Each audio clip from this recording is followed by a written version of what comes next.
May scholarship program tayo. program. Yung EDSP, yung Educational Development Scholarship Program natin, 60,000 a year yan. Para doon sa mga anak nyo na medyo mas may talent.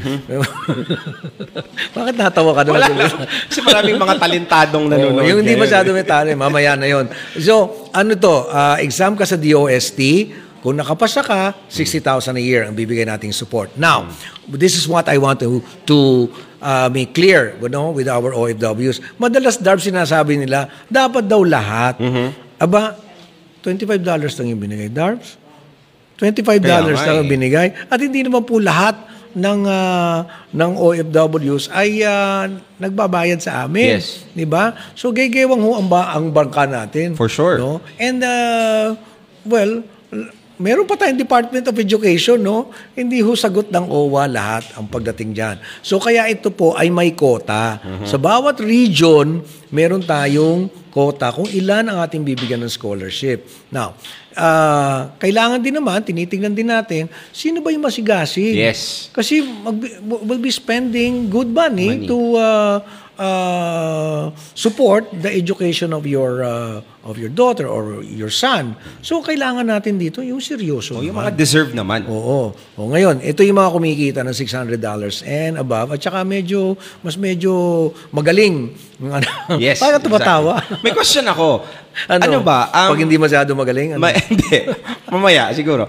May expiration ba ang membership ng OWA? Basta every 2 years. Pag after 2 years, tapos na. Pay ulit sila. Oo, so basically, if they pay once, 2 years sila covered, and then they pay again, 2 years ulit sila Ngayon, covered. commission na pagbibigyan natin kahit 1 month. But it's, as I'm saying, you are just being asked to pay for $25. You convert that into peso, that's just 57 pesos a month. Diba? And we're talking, dito pa lang panalong-panalo ka na eh. Sobra. Diba? Ngayon, kung doon sa mga OFWs naman na ang kinikita, $600 and below. Meron tayong ODSP, OFW, Development Scholarship Program. Ito, 20,000 a year. Pero kailangan naman, i-apply naman natin.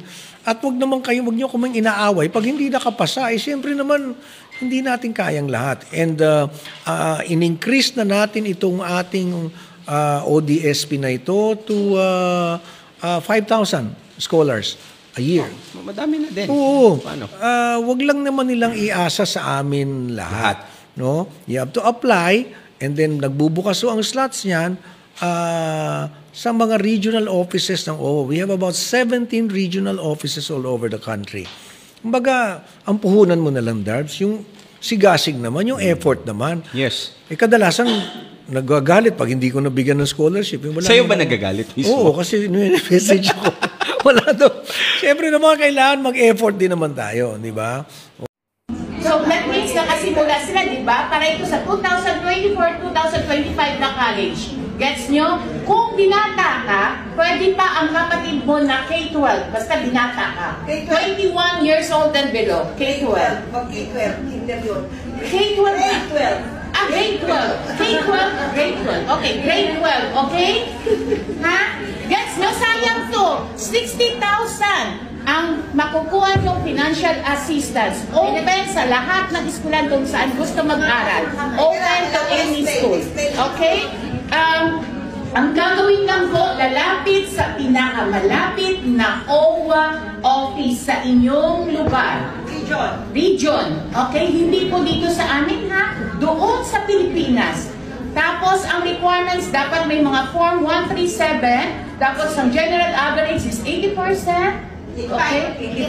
85%. Tapos, kailangan po proof of OWA membership. Okay? Active. Oo, active yan. Active ba? Hindi pwede yung inactive. Tapos, dapat proof of relationship. Hindi kompleto to. Ano lang tong aking pag-discuss. Pero, as soon as possible, kung alam nyo na, pwede na kayo mag-text sa inyong kamag-anak, pamangkin nyo man yan, na may tatay na OFW. Hindi ko sinabi na pamangkin mo para sa'yo. Hindi.